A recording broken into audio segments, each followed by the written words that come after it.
Hello everyone, welcome back. आपका स्वागत है मेरे प्यारे दोस्तों, मेरे प्यारे साथियों। आज का टॉपिक आप देख पा रहे हैं, लिखा क्या है, विद्युत रासायनिक श्रेणी। ये फ़िलहाल आपके क्लास 11 में भी था, जहाँ पर हम लोग रिडॉक्स चैप्टर था एक आपका, हम लोग उसमें पढ़ते थे। ये क्लास 12th में है, किस चैप्टर में आपका, विद्युत रसायन में है, इलेक्ट्रोकेमिस्ट्री में है। ठीक है, तो मेरे प्यारे मित्रों, बिल्कुल आपको घबराने की कहीं पर भी आवश्यकता नहीं है।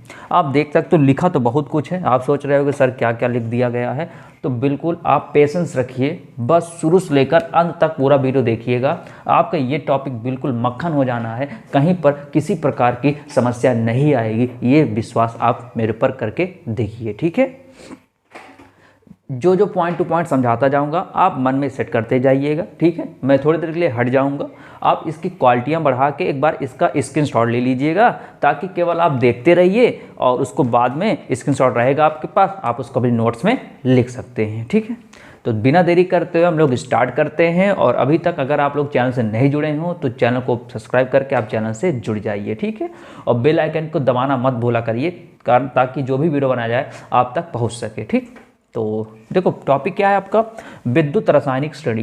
देखो विद्युत रासायनिक श्रेणी को यहाँ पर दो नाम और जानते हैं, क्या इसको कहते हैं ECS। ECS मतलब होता है इलेक्ट्रो, सी मतलब केमिकल, एस मतलब सीरीज। इलेक्ट्रोकेमिकल सीरीज को हिंदी में क्या कहते हैं, हिंदी में बोलते हैं विद्युत रासायनिक श्रेणी बोलते हैं। ठीक है, क्या बोलते हैं, विद्युत रासायनिक श्रेणी कहते हैं। एक तो नाम ये है जो कि सब लोग जानते हो, दूसरा क्या नाम है, मान लो कभी कभी ऐसा आता है SRP।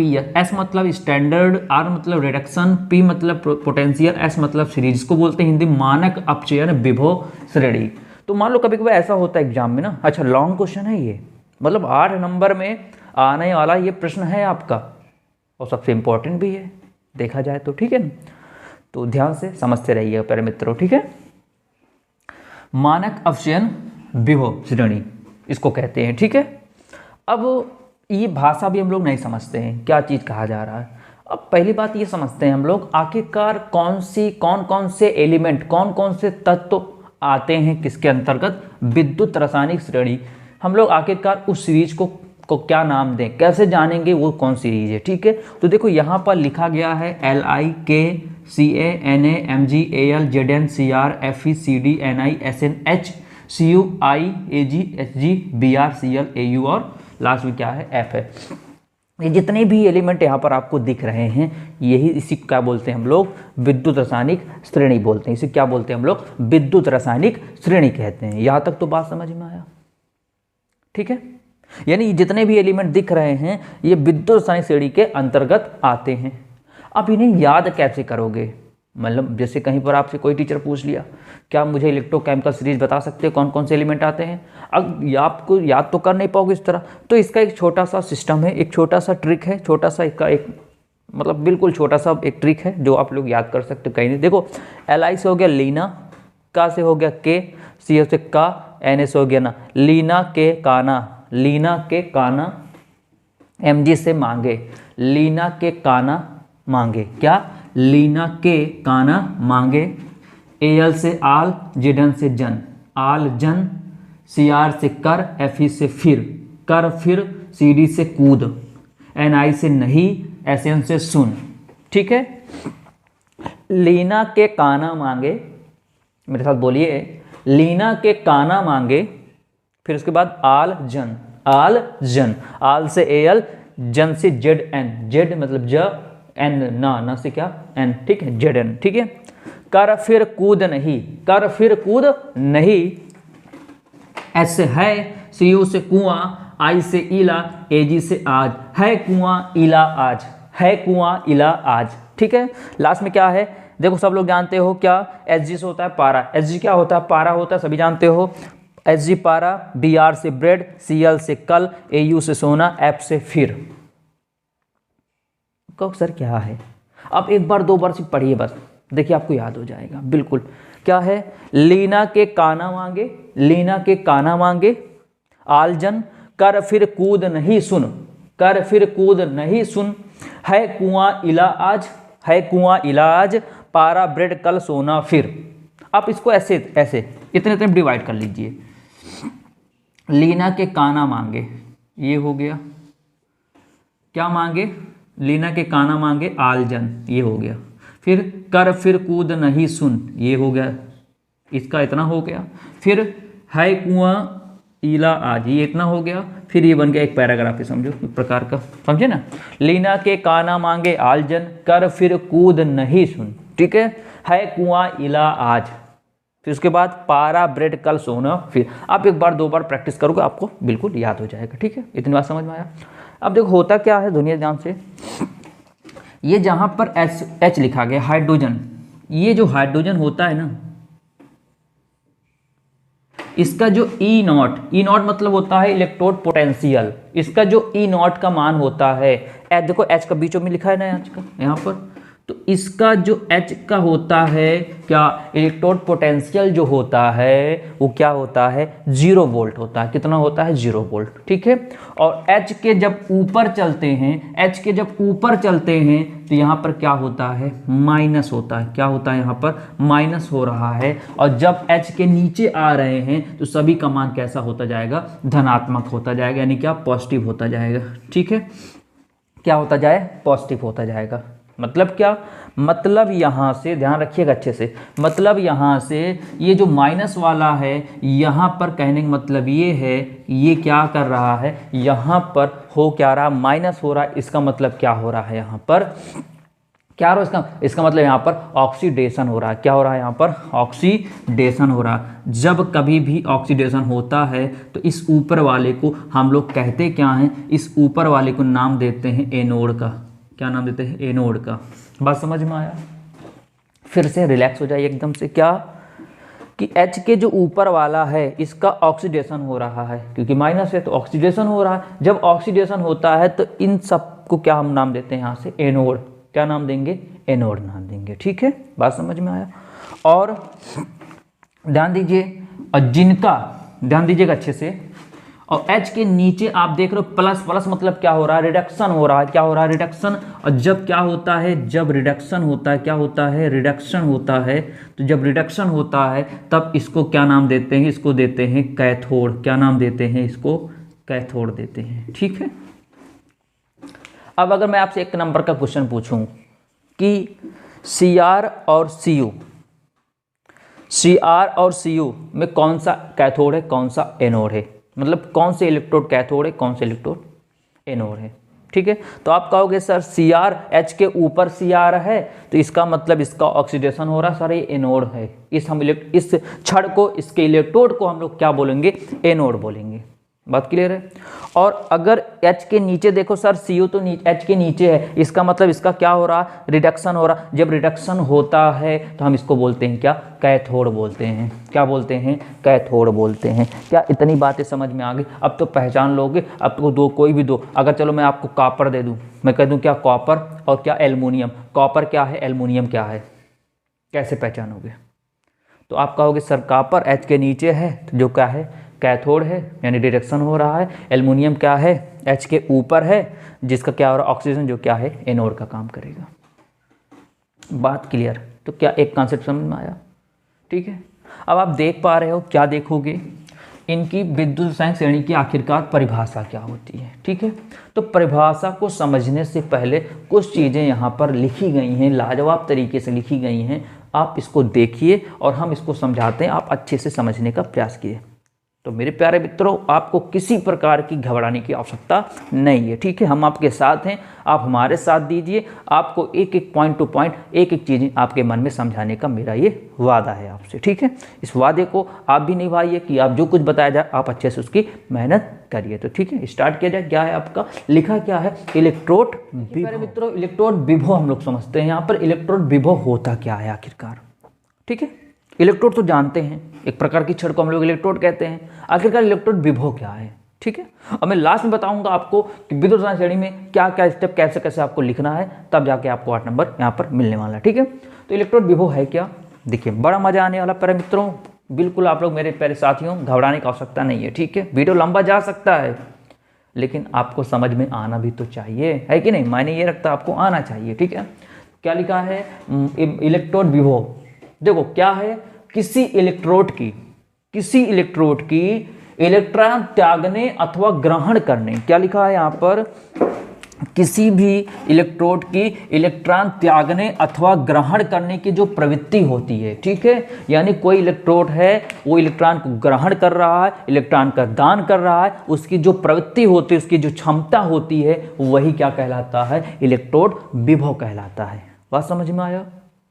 जैसे मान लो कोई इंसान ही है, इंसान के अंदर एक क्वालिटियां होती हैं कि बहुत सारे लोगों को लुभा सकता है, तो उसको कहते हैं ग्रहण करना। और बहुत सारे क्या करते हैं, वो कुछ लोग उस बंदे से क्या होता है, उस इंसान से दूर जाना चाहते हैं, यानी उससे घृणा करते हैं, उसको कहते हैं क्या, दान करना। बात समझ में आया? तो ऐसे क्या है, किसी इलेक्ट्रोड मतलब क्या, इलेक्ट्रोड की इलेक्ट्रॉन त्यागने और ग्रहण करने की जो क्षमता होती है, जो प्रवृत्ति होती है, वो क्या कहलाता है, इलेक्ट्रोड विभव कहलाता है। बात क्लियर हो गई? मान लो ये इलेक्ट्रोड है, तो ये क्या करेगा, इलेक्ट्रॉन दान करेगा या इलेक्ट्रॉन ग्रहण करेगा। इसकी यही क्वालिटी, यही प्रवृत्ति, यही क्षमता ही क्या कहलाएगी, इलेक्ट्रोड विभव कहलाएगी। बात समझ में आ गई?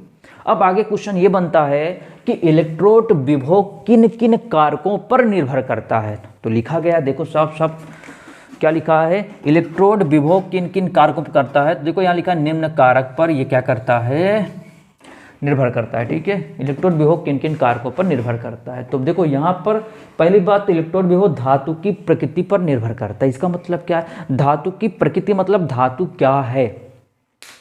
बात समझ में आ रहा है? धातु किस प्रकार की वो धातु है, इस पर निर्भर करता है। ठीक है। दूसरा, धातु आयन की सांद्रता, इसका मतलब क्या है, जो विलयन होता है, विलयन में धातु आयन की जो सांद्रता उस पर निर्भर करता है कि उस धातु आयन की सांद्रता उस विलयन में कितनी घुली हुई है, ये मायने रखता है। तीसरा, तापमान पर निर्भर करता है। क्या, इलेक्ट्रॉन विभव किस पर निर्भर करता है, तापमान पर। ठीक है। और आपसे एक छोटी सी गुजारिश है, आपको कहीं पर ऐसा लगे कि सर एक बार फिर से बताइए, तो आपसे रिक्वेस्ट ये है, आप तुरंत बैक करिए वीडियो को, आप फिर से देखिए, क्योंकि रिकॉर्डेड वीडियो है। क्योंकि अगर मैं बार बार एक ही चीज़ बताऊंगा तो जितना वीडियो बना उससे कई गुना ज़्यादा लंबा बन जाएगा। ठीक है, तो समझ में आया यहाँ पर। अब बात आता है इलेक्ट्रोड विभव के, यहाँ पर दो टाइप है, एक है अपचयन विभव, एक है ऑक्सीकरण विभव। एक है अपचयन विभव, एक है ऑक्सीकरण विभव। तो देखो अपचयन विभव क्या होता है, अपचयन विभव क्या होता है, इलेक्ट्रॉन ग्रहण करने की क्षमता क्या कहलाती है, अपचयन विभव कहलाती है। इलेक्ट्रॉन ग्रहण करने की क्षमता क्या कहलाती है, अपचयन विभव कहलाती है। देखो यहाँ पर क्या है, Na+, इलेक्ट्रॉन को ग्रहण कर क्या बना दिया, Na बना दिया। ऑक्सीकरण विभव क्या कहलाता है, ऑक्सीकरण विभव क्या कहलाता है, इलेक्ट्रॉन दान करने की क्षमता, इलेक्ट्रॉन दान करने की क्षमता क्या कहलाता है, ऑक्सीकरण विभव कहलाता है। यहाँ पर क्या था, Na था, इलेक्ट्रॉन क्या किया, दान कर क्या बना दिया, यहाँ से Na+ बना दिया। ये छोटी छोटी परिभाषाएं आपके अति लघुत्तरीय लघुत्तरीय में पूछ लिया जाता है, 1 से 2 नंबर या 3 नंबर पूछ लिया जाता है। ठीक है। अब सबसे मोस्ट इंपॉर्टेंट पॉइंट, इसको आप लोग ट्रिपल स्टार बना लीजिए, ये सबसे ज़्यादा इंपॉर्टेंट क्वेश्चन है आपके एग्जाम में। क्या है, ये आ सकता है, आ क्या सकता है, जब ये आएगा तो ये भी आपको लिखना पड़ेगा, बनाना पड़ेगा। बात समझ में आया?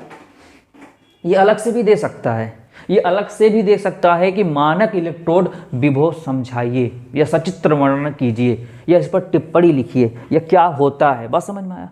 अब आपको ध्यान से बिल्कुल अच्छे तरीके से देखना है। ठीक है, तो तैयार हैं, चलिए। देखो है क्या, यहाँ पर आपको बिल्कुल पहले रिलैक्स हो जाइए, एकदम ध्यान से एक एक बातों मेरे सुनिएगा। ठीक है, यहाँ पर 2 पात्र दिख रहे हैं आपको, एक पात्र ये है, एक पात्र ये है। इस पात्र में 1 मोलार HCl घुला हुआ है, इसमें 1 मोलार CuSO4 घुला हुआ है, जिसमें इसकी मात्रा कितनी है, 1 मोलार हाइड्रोजन आयन घुला है, इसमें क्या है, 1 मोल कितना, Cu2+ है। ठीक है, इतनी बातें क्लियर हो गई। यहाँ पर देखो, यहाँ पर एक आपको नली दिख रही है, देखो ब्लैक आपकी नली दिख रही होगी। इस नली के माध्यम से यहाँ पर हम लोग हाइड्रोजन गैस प्रवाहित करते हैं। इसको हम लोग मानक हाइड्रोजन गैस बोलते हैं। क्या बोलते हैं, मानक हाइड्रोजन गैस बोलते हैं। क्यों बोलते हैं, क्योंकि यहाँ पर इसका जो मान होता है, ध्यान रखो, इसका जो मान होगा, E0 का जो मान होगा, यहाँ पर क्या, E0 का जो मान होगा वो कितना होता है, अभी आपको जस्ट बताया गया, कितना होता है, 000 वोल्ट। कितना होता है, 000 वोल्ट होता है। यहाँ पर इसका जो इलेक्ट्रोड विभव होता है, इस पर हाइड्रोजन गैस पर, जो मानक हाइड्रोजन गैस पर जो विभव का मान होता है वो कितना होता है, शून्य, हमेशा शून्य होता है। ध्यान रखिएगा, आप अपने मन से बढ़ाइए नहीं, या हमेशा शून्य होता है, इसको माइंड में आप सेट कर लीजिए, कितना होता है, शून्य होता है। ठीक है, तो करते क्या है, फिर समझो दो पात्र हैं, एक पात्र में ये है, एक पात्र में ये गोला है, बिल्कुल कोई दिक्कत नहीं। अब दूसरे वाले में देखो, यहाँ से हम लोग क्या प्रोवाइड करते हैं, एक एटीएम मतलब होता है एक वायुमंडलीय दाब पर हम लोग क्या करते हैं, H2 गैस को इसके अंदर प्रवाहित करते हैं, जिसका इलेक्ट्रोड पोटेंशियल कितना है यहाँ पर, विभव कितना है यहाँ पर, कितना है 0 वोल्ट है, कितना है 0 वोल्ट है, ठीक है। अब इसमें प्रवाहित करते हैं और दूसरे वाले में क्या करते हैं, जिसका भी आपको जिस किसी भी धातु का आपको क्या पता करना है, विभव पता करना है, पोटेंशियल आपको ज्ञात करना, जिस किसी का भी आप क्या करोगे, इसमें ऐसे डुबो दोगे। बात समझे ना, चाहे वो एल्युमिनियम हो, चाहे वो जिंक हो, ठीक है, चाहे वो कॉपर हो, ठीक, चाहे जो हो, आप क्या करोगे, इसमें डुबो दोगे, ठीक है। बात समझ में आई। अब इनको डुबोने के बाद क्या करते हैं, यहाँ से ये यहाँ पर एक प्लेट होती, किसकी, धातु प्लेट होती है, जिससे क्या हो, विद्युत धारा प्रवाहित हो सके, ठीक है। इससे क्या करते हैं, इनको इससे जोड़ देते हैं, इनको इससे जोड़ते हैं, यहाँ पर बीच में क्या लगा देते हैं, विभव मापी लगा देते हैं, क्या लगा देते हैं, विभव मापी लगा देते हैं, ठीक है। बात समझ में आया। अब मैं फिर से एक बार बताता हूँ, ध्यान सुनिएगा। एक पात्र ये है, एक पात्र ये है, एक पात्र में क्या गोला है, 1 मोलार HCl, ये क्या है, 1 मोलार CuSO4 की मात्रा गोली है, ठीक है। अब इसमें क्या करते हैं, एक नली के माध्यम से इनको क्या करते हैं, मानक हाइड्रोजन गैस को प्रवाहित करते हैं, और दूसरे वाले में जिसका भी आपको विभव निकालना, जिसका भी विभव निकालना है, आप लाकर इसमें ऐसे डुबो दोगे, ठीक है। अब जिसका निकालना है उस धातु का, और क्या ये जो नली दिख रही है, इसके क्या करेंगे, इन दोनों को आपस में जोड़ देंगे, बीच में क्या लगा देंगे, एक क्या लगा देंगे हम लोग, विभव मापी लगा देंगे, वोल्टामीटर लगा देंगे, ठीक है, विभव मापी लगा देंगे। अब इन दोनों को संबंध करने के लिए, इन दोनों को आपस में जोड़ने के लिए बीच में देखो आपको दिख रहा होगा, ये क्या जोड़ देते हैं, एक साल्ट ब्रिज जोड़ देते हैं। साल्ट ब्रिज जोड़ देंगे तो आपका ये पूरा का पूरा जो सिस्टम है आपका तैयार हो जाएगा। बड़ा सिंपल है, दो पात्र हो गए, एक पात्र के द्वारा, एक नली के द्वारा हम लोग क्या प्रोवाइड किए, मानक हाइड्रोजन गैस, दूसरे वाले में जिसको ज्ञात करना, जिस क्षण को ज्ञात करना, जिस धातु को ज्ञात करना, उसको डुबाए, और दोनों क्या किए, वोल्टामीटर से जोड़ दिए। अब बीच में क्या जोड़ दिया हम लोग, एक सॉल्ट ब्रिज जोड़ दिए, बस काम खत्म, ठीक है। अब बात आती है सर कैसे निकालेंगे, किसका, इस Cu का हम लोग कैसे, इस कॉपर का हम लोग कैसे निकालेंगे विभव, हमको तो विभव पता नहीं है, तो कोई दिक्कत नहीं, सुनो ध्यान से। जैसे ही आप ऐसे बनाओगे, आपको तुरंत जैसे आप इनको आपस में जोड़ोगे, यहाँ पर इस जो आपको विभव मापी दिख रहा है, यहाँ पर E0 सेल, इस E0 सेल मतलब क्या, विभव मापी का मान, आपको इसका मान तुरंत का तुरंत क्या हो जाएगा, मिल जाएगा, प्राप्त हो जाएगा। तो प्राप्त हो जाएगा, तो एक प्यारा सा आपको फॉर्मूला दिख रहा होगा, ये प्यारा सा सूत्र दिख रहा है, इसी सूत्र पे हम लोग रख देंगे, हमारा एक तुरंत आपका आंसर आ जाएगा, कितना विभव होता है, ठीक है। तो चलो रख देते हैं यहाँ से, तो रखते हैं, देखते हैं क्या होता है। चलिए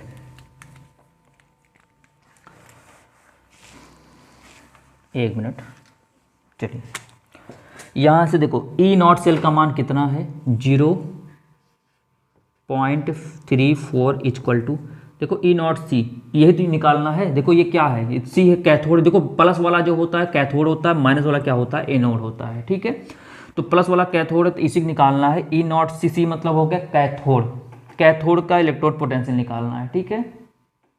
तो इसको निकालना, इसको छोड़ दिया, E0 हो, E0 C हो गया, minus A for anode, anode यही तो है, और इसमें क्या प्रोवाइड कर रहे हैं, ये हाइड्रोजन गैस प्रोवाइड कर, और इसका हमेशा जो इलेक्ट्रोड पोटेंशियल होता है हमेशा कितना होता है, 0 वोल्ट। तो यहाँ लिख देते हैं 0। अब बताओ 0 कौन मतलब है, आप कहोगे सर कोई मतलब छोड़ दो, हटा दो, बचा कितना, आप कहोगे सर E, यहाँ कितना बचा, आप कहोगे सर 0.34 बराबर E0 C, यानी क्या, कैथोड का इलेक्ट्रोड पोटेंशियल आपको प्राप्त हो गया।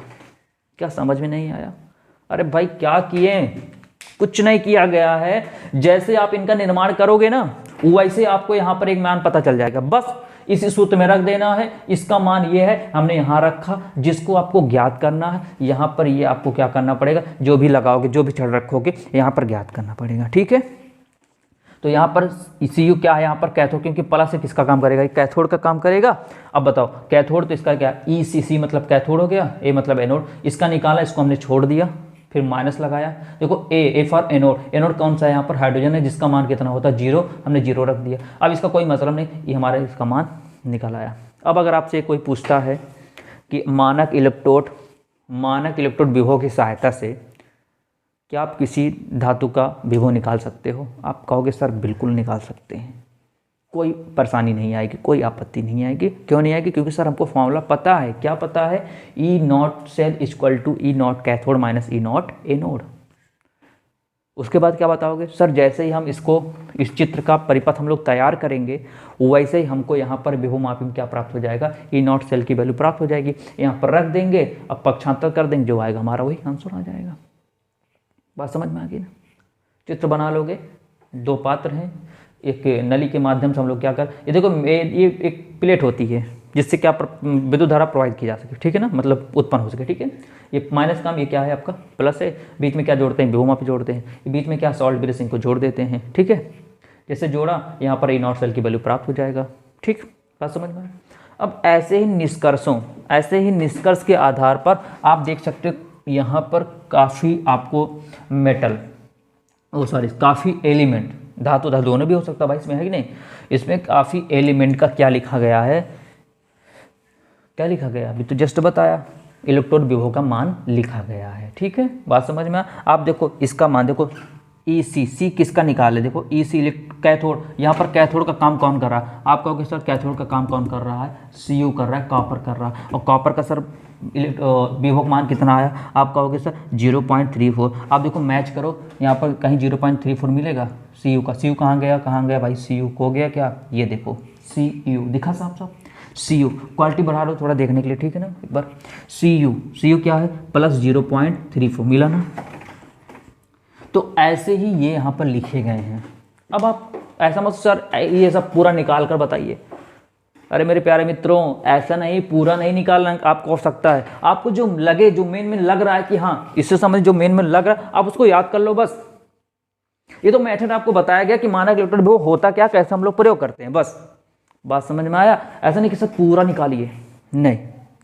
बात समझ में आया? ये क्या है आपका विभव का मान है, ठीक है। जैसे Zn कितना होता है, माइनस निकालोगे तो माइनस 0.76 है, Cr क्रोमियम कितना है, माइनस 0.71 है, ये ऐसे इनके मान होते हैं, ठीक है। तो आपको 1 2 4 मान याद कर लेना, कौन सा पूरा याद करना है, ठीक है। जो आपकी आवश्यकता है तो बहुत सारे होते हैं, ज़्यादा डीपली जाओगे तो बगल से बाउंस मार जाएगा, हकीकत ये होती है, ठीक है। तो आप देखिए ये सारे इतने इंपॉर्टेंट हैं, या आपको जो लगे कि वो इसमें आप याद कर सकते हो, कोई दिक्कत नहीं है, ठीक है। बात समझ में आया? कोई आपत्ति नहीं। अभी जस्ट बताएंगे इनका उपयोग और कहाँ कहाँ होता है, ठीक है। तो इतनी बातें समझ में आ गया, क्या समझा, इलेक्ट्रोड विभव क्या है, अपचयन विभव क्या है, ऑक्सीकरण विभव क्या है, मानक इलेक्ट्रोड विभव क्या होता है, लिख सकते हो, बिल्कुल लिख सकते हो कि इसमें 2 पात्र होते हैं, एक पात्र में क्या है 1 मोलार HCl होता है, दूसरे में क्या होता है 1 मोलार CuSO4 होता है, ठीक है। बात समझ में आया? अब पहले वाले पात्र में क्या करते हैं, एक कांच की नली की सहायता से हम लोग क्या करते हैं, H2 गैस मानक हाइड्रोजन गैस को प्रोवाइड करते हैं, जिसका इलेक्ट्रोड पोटेंशियल कितना होता है 0 वोल्ट होता है। और दूसरे वाले क्या करते हैं, एक कॉपर, जिसका मतलब जिस किसी का भी आपको निकालना हो वो, ठीक है, कॉपर छड़ डुबोते हैं और इनको दोनों को एक विभव मापी की सहायता से जोड़ देते हैं, ठीक है, लिख सकते हो। और इनको क्या करते हैं, सॉल्ट ब्रेड से दोनों को संबंधित कर देते हैं, ठीक है। उसके बाद लिख देना है, ये नीचे कर देना है, बस आ गया। उसके बाद ये कुछ रिजल्ट प्राप्त हुए हैं, ठीक है, कुछ इस तरह निकाल कर इनके रिजल्ट प्राप्त हुए। वो जब कॉपर का हटा दिए, यहाँ पर एल्युमिनियम ला रखे, इसका निकाले हैं, जब इसका निकाले तो कितना प्राप्त हुआ, -1.67। अब अरे भाई कैसे निकालोगे, ये सोच रहे हो, अरे यहाँ पर जब आप सिस्टम बनाओगे, अभी मेरे पास तो है नहीं विभव मापी, तो मैं आपको दिखाऊँ ऐसे करके, ऐसा तो है नहीं। अब जब ये परिपथ तैयार करोगे, जैसे यहाँ पर एल्युमिनियम रखोगे तो यहाँ पर मान बदल जाएगा, ये मान तुरंत ऑटोमेटिक बदल जाएगा, वो सेम रहेगा, ये बदल जाएगा। अब ऐसे फॉर्मूला पर रख दोगे, एक झटके में आपका आंसर आ जाएगा, ठीक है। चले आगे, देखो समझ में आ रहा है तो बिल्कुल लाइक करिएगा और शेयर करना मत भूलिएगा, ठीक है। इसको चले आगे बढ़ें। अब आते हैं कि परिभाषा पर। देखो परिभाषा क्या है, विभिन्न तत्वों को उनके मानक अपचयन विभव के बढ़ते हुए क्रम में, देखो बढ़ रहा है, बढ़ते हुए क्रम में, देखो यहाँ पर माइनस, फिर ये माइनस, देखो माइनस, देखो बढ़ रहा है, इसे करते हुए लास्ट में देखो कैसे आ गया प्लस, ये माइनस प्लस। इन्हें सबसे कम देखा जाए तो लिथियम है, सबसे अधिक देखा जाए तो F है, यहाँ से फ्लोरीन है, बात समझ में आया? तो क्या लिखा है कि देखो, विभिन्न तत्वों को उनके मानक अपचयन विभव, मैंने कहा क्या, ये तो विभव तो है, ये विभव ही तो है, विभव का मान ही तो है, विभव तो है, ये तो लिखा है ना, मानक अपचयन विभव के बढ़ते हुए क्रम में, क्या बढ़ते हुए क्रम में व्यवस्थित करने पर, इनको बढ़ते हुए क्रम व्यवस्थित करो, अब व्यवस्थित करने पर जो भी श्रेणी आपको प्राप्त हो वही क्या कहलाती है, विद्युत रासायनिक श्रेणी कहलाती है। वह क्या कहलाती है, विद्युत रासायनिक श्रेणी कहलाती है। ठीक है, बात समझ में आया? अब बात ये आती है कि और भी क्या सर, और कुछ लिखना पड़ेगा, इतना लिखने के बाद विद्युत श्रेणी? अरे भाई 8 नंबर तो ऐसे मिल नहीं जाने हैं कि छोटा सा लिख दो 8 नंबर मिल जाएंगे, तो आपको इनकी विशेषताएं भी लिखनी पड़ेंगी। ठीक है, तो विशेषताएं क्या है देखते हैं हम लोग। पहला क्या है, धातुओं की अपचयन, देखो विद्युत रासायनिक श्रेणी की विशेषताएं, धातुओं की अपचयन क्षमता ऊपर से नीचे आने पर घटती है। तो देखो धातुओं की जो अपचयन क्षमता होती है, क्या जो अपचयन क्षमता होती है, अगर ऊपर से क्या करोगे, ऊपर से कहाँ आओगे, नीचे आओगे, जब ऊपर से नीचे आओगे देख रहे हो कैसा हो रही है, घटती जा रही है, कैसे हो रही है, घटती जा रही है। ठीक है, दूसरा क्या है, श्रेणी में ऊपर से नीचे की ओर जाने पर पदार्थों की ऑक्सीकरण क्षमता बढ़ती है, बात वही है दोनों। ठीक है, अगला, श्रेणी में ऊपर से नीचे जाने पर अधातुओं की अपचायक क्रियाशीलता घटती जाती है। जो अधातु होते हैं, क्या होते हैं, जो अधातु होते हैं। ठीक है, जैसे यहां पर देख लिए क्या हो गया, यहां पर देखो लिखा नहीं, देखो यहां पर देखिए क्या हो गया, ये सब किस रूप में आते हैं यहाँ पर, अधातु। ठीक है ना, बात समझ में आ रहा? ये देखो यहाँ पर ये सब, जैसे ये Cl हो गया, अधातु हो गया। ठीक है ना, बात समझ में आया? यहाँ पर Br क्या हो गया, अधातु हो गया, F क्या हो गया, यहाँ से अधातु हो गया। ठीक है, तो यहाँ पर क्या कह रहे हैं कि श्रेणी में ऊपर से नीचे आने पर,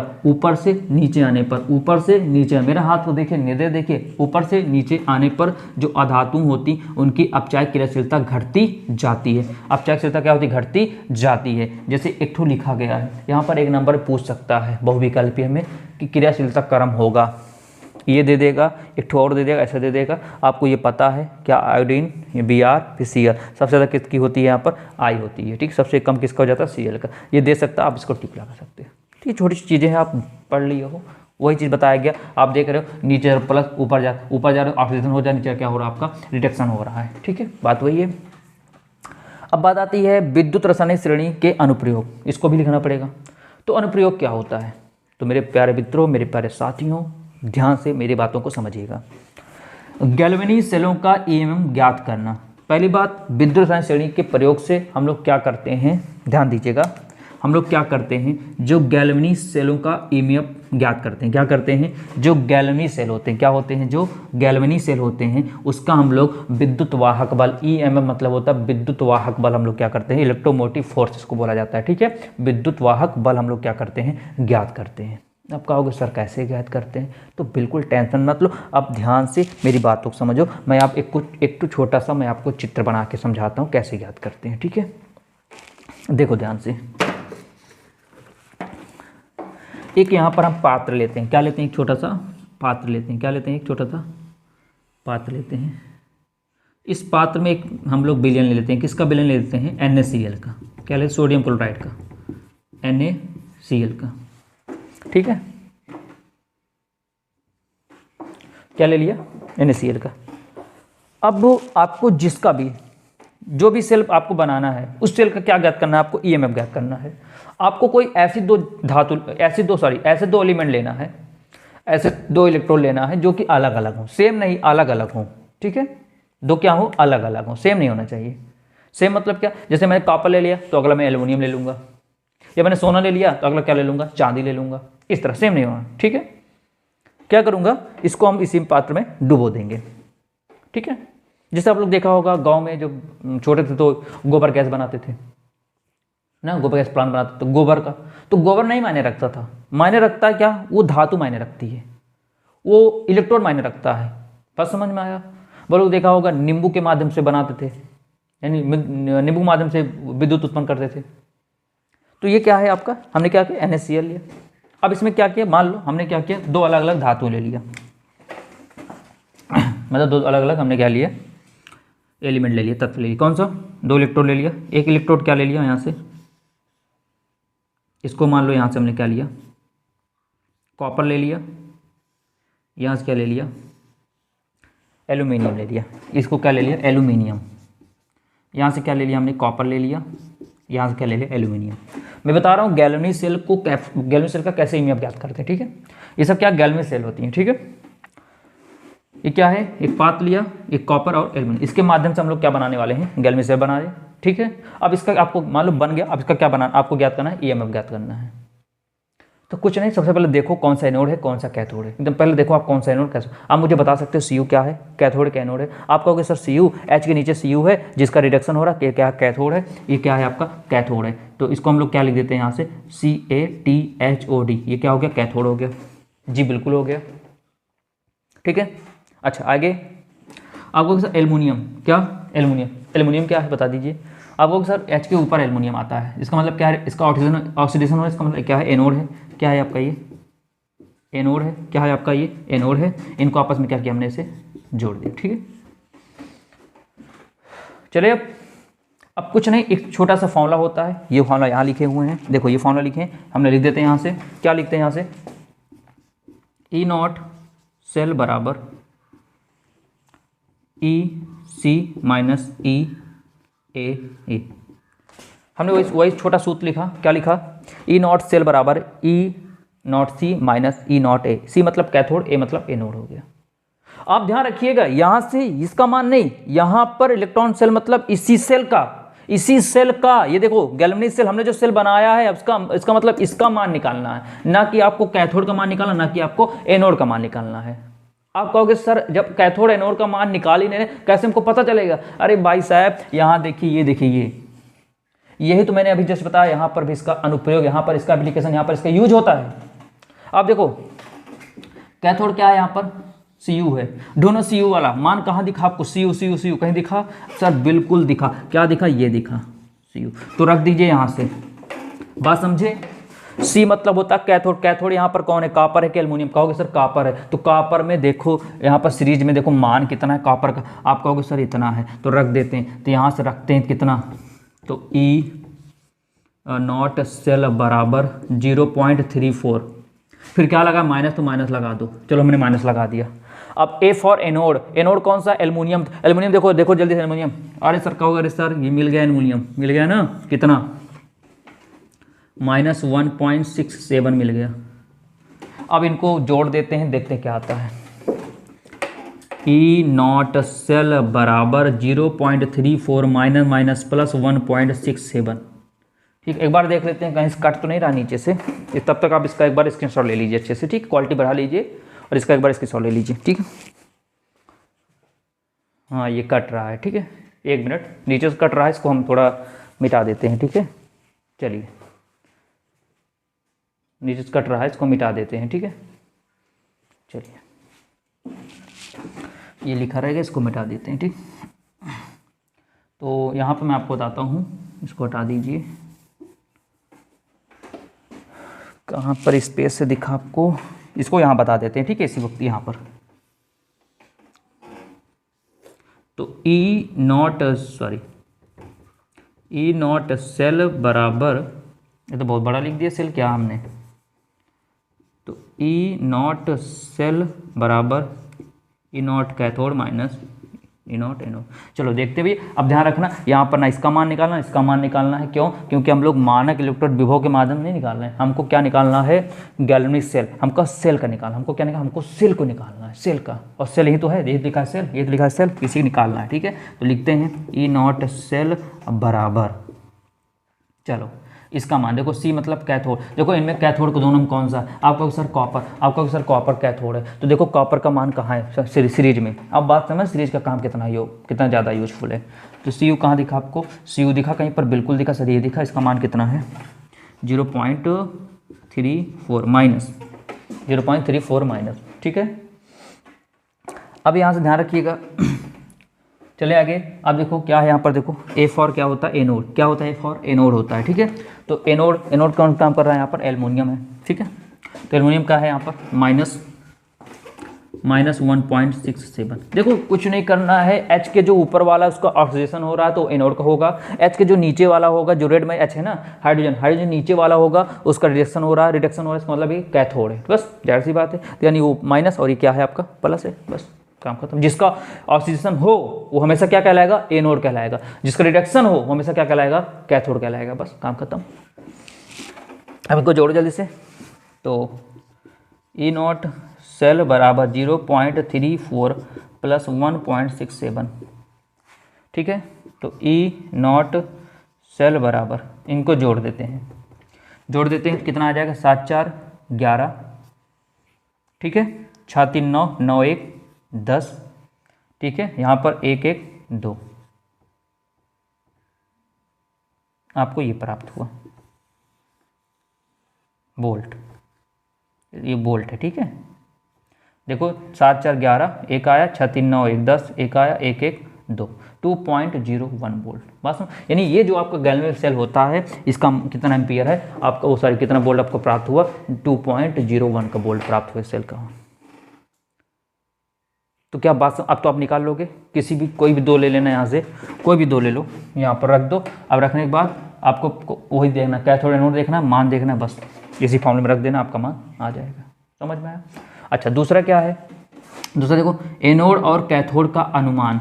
आप इस श्रेणी के माध्यम से आप कैथोड और एनोड का अनुमान लगा सकते हो। अनुमान क्या, आखिर का अनुमान क्या होता है, अरे भाई इसके ऊपर वाला एनोड हो जाएगा, इसके नीचे वाला कैथोड, यही बोलते हैं अनुमान लगाना। अगर सीरीज ना होती तो हम अनुमान नहीं लगा सकते थे कि ये वाला कैथोड होगा, कि ये वाला एनोड, कि ये वाला एनोड, कि ये वाला कैथोड। बस समझ में आया। वही लिखा गया देखो नीचे, जिसका कम अपचयन विभव, जिसका कम अपचयन विभव होता है वो क्या कहलाता है, एनोड। जिसका अधिक अपचयन विभव होता है वो क्या कहलाता है, कैथोड कहलाता है, ठीक है। आगे क्या, तत्वों की सक्रियता। अब ये क्या है, एग्जाम में आता है, बहुविकल्प पूछे तत्वों की सक्रियता का क्रम लिखिए। सक्रियता मतलब कौन ज़्यादा रिएक्टिविटी है, कौन ज़्यादा सक्रियशीलता, यानी कौन ज़्यादा क्रियाशीलता है। बात समझ में आया। तो देखो धातुओं में क्या होता है, धातु जो होते हैं अगर ऊपर से हम नीचे आओगे, देखो जो बड़ा गोला है ना, इसका मतलब ये बड़ा है, जब नीचे आते जाओगे तो गोला छोटा हो जाएगा ना, छोटा। इसका मतलब क्या है, ऊपर से हम नीचे आओगे ना तो ऊपर तो बड़ा रहेगा, धीरे धीरे नीचे घटता, नीचे छोटा होता जाएगा। तो ऊपर से जब नीचे आओगे तो क्या होता जाएगा, धातु में क्रियाशीलता का मान घटता जाएगा। इसका मत समझे, जो बनाया गया है, ये जो बना देख रहा है, इसका मतलब होता है बड़ा, इसे मतलब धीरे धीरे क्या हो रहा है, छोटा हो रहा है। इसका मतलब ऊपर से जब नीचे आओगे क्या होगा, धातु क्रियाशीलता का मान घटता जाएगा, ठीक है। बात समझ में आया। चलो धातु क्या क्रियाशीलता का मान घटता जाएगा, ठीक है। अच्छा अधातु में क्या होता है, अधातु में क्या होता है, ऊपर तो छोटा रहता है लेकिन जब धीरे धीरे नीचे आओगे ना तो इसका मान बढ़ता जाएगा। देखो लास्ट में क्या, देखो बड़ा कर दिए ना, धातु में क्या कर दिया हमने, बड़ा कर दिया है, ठीक है। बात समझ में आया। तो अधातु में जब ऊपर नीचे आओगे तो क्रियाशीलता का मान क्या होता है, बढ़ता जाता है, और धातु में क्या होता है, ऊपर नीचे आओगे तो घटता जाता है। तो उम्मीद करते हैं इतना पॉइंट आपके माइंड में सेट हो गया होगा। देखो इसी तरह वीडियो अगर आपको और भी चाहिए तो, या किसी भी टॉपिक पर अगर आपको कोई भी वीडियो चाहिए हो तो आप कमेंट बॉक्स में अपने डाउट को लिख दिया करिए, या उस टॉपिक को लिख दिया करिए, उस पर भी हम वीडियो बना दिया करेंगे, ठीक है, ताकि आपके सारे डाउट उससे भी क्या हो जाएं, क्लियर हो जाएं। तो वीडियो अच्छा लगा हो, समझ में आया होगा, एक एक पॉइंट आपके मतलब ऐसा फील हुआ होगा कि शायद आपको केमिस्ट्री आई समझ में, तो बिल्कुल इसको लाइक करिएगा और शेयर करिएगा, और चैनल को बिना सब्सक्राइब करिए मत जाइएगा, ठीक है ना। बात समझ में आ रहा है। चैनल सब्सक्राइब करके बेल आइकन को जरूर दबाइएगा, ताकि जो भी वीडियो बनेगा आप तक सबसे पहले पहुंच सके, ठीक है। तो ऐसे मुलाकात करेंगे किसी नेक्स्ट लेक्चर में, तब तक के लिए नमस्कार, जय हिंद।